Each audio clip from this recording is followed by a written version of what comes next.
Olá pessoal, meu nome é Cícero Leme e eu sou o marido da Cíntia, o pai da Cecília, do Caleb e da Celina, e hoje estou aqui para fazer um trabalho, uma apresentação em vídeo, né, do nosso trabalho de pesquisa.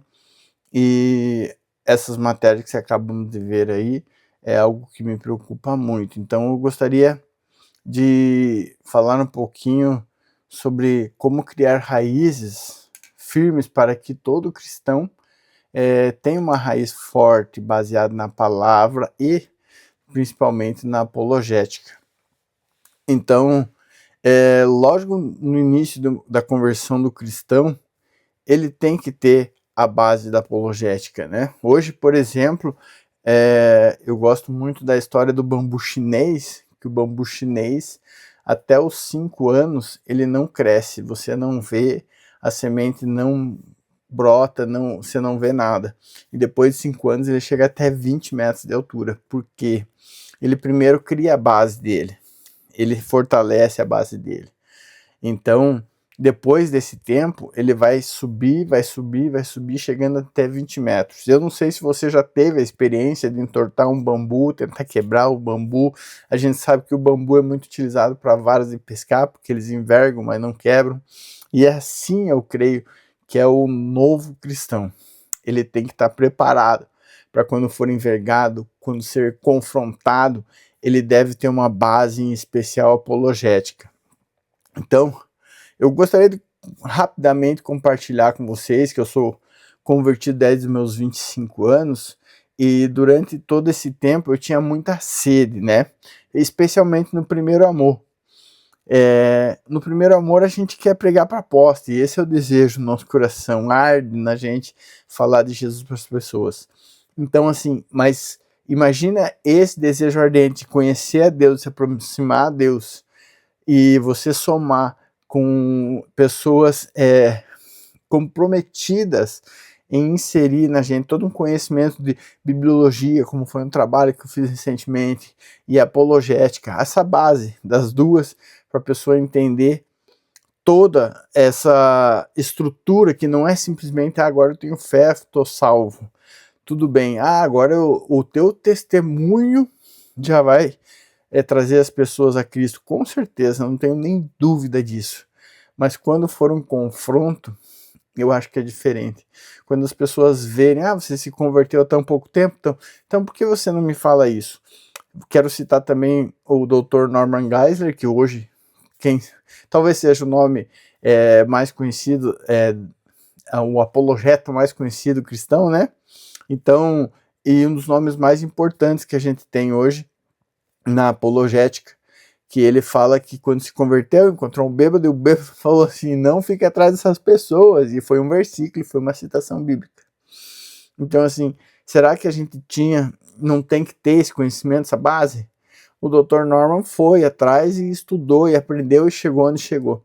E eu acho que todo cristão devia ser incentivado, assim como eu hoje estou fazendo mestrado por causa de um dia, o pastor que me batizou, o nosso querido André Tavares, ele me incentivou uma vez com uma pergunta, ele falou, por que você não faz teologia? E veio na minha cabeça o quê? Teologia é para pastor, teologia é para quem vai ser missionário, para quem vai ser evangelista, para quem... Não, a teologia é para a gente conhecer Deus. E talvez até o nome seria mais simples, né? Venha conhecer Deus. Se quer conhecer Deus, venha. Até o dia que a pessoa vai descobrir que é teologia. Então, assim como é a apologética, assim como é a bibliologia, e eu creio que tem muitas curiosidades que a gente tem aprendido, e louvo a Deus por isso, pelos professores que têm nos ensinado. Eu creio que a gente enraizando conhecimentos básicos da Bíblia, como o mundo foi criado, né? Como haja luz. Hoje a ciência evolui tanto, mas evolui tanto que está quase chegando igual a Bíblia. Está quase descobrindo o mundo que a Bíblia já nos disse há milhares de anos.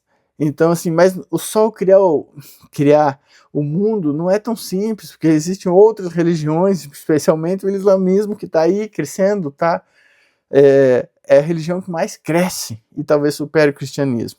E a maior igreja cristã é qual? Dos desigrejados. Então, a gente está em passos assim, por que não tem base? Por que não tem raiz? Por que cristianismo? Então, nós teríamos que estar aqui, é provado e comprovado que nós servimos a um Deus, Criador do mundo, que enviou seu único Filho para todo aquele que nele crê não pereça, mas tenha vida eterna. Como?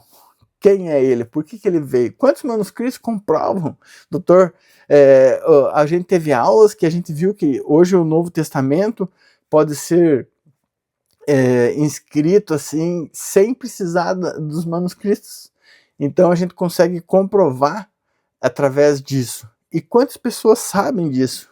Eu já me deparei com uma pessoa, eu trabalhando em motorista aplicativo, precisando alinhar minhas contas, tudo, e a pessoa falou que Jesus não existe, sendo que ela já tinha estudado, feito teologia. Daí com o tempo eu descobri que ela fez 2 anos, era uma vez por semana o curso.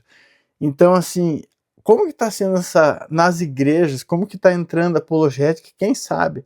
Eu mesmo posso falar que eu nunca ouvi falar esse termo. E se eu ouvi, passou, né? Nunca ninguém perguntou a mim, como que você se defende? Né? Como que você faz para ter um confronto? Porque é um confronto, as pessoas vão querer te confrontar. Muitas vezes teu testemunho é o que importa realmente, mas muitas pessoas vão querer te confrontar. E muitas vezes vai estar na frente de outras pessoas. Então a gente tem que inserir todo o conhecimento que a gente tem, usar isso até no que a gente tem aprendido aqui. Como que a gente vai poder inserir isso dentro da nossa igreja? Como que a gente vai poder fazer uma EBD dentro dessa igreja? Como que a gente vai receber os novos cristãos que estão aí, estão perdidos, estão indo?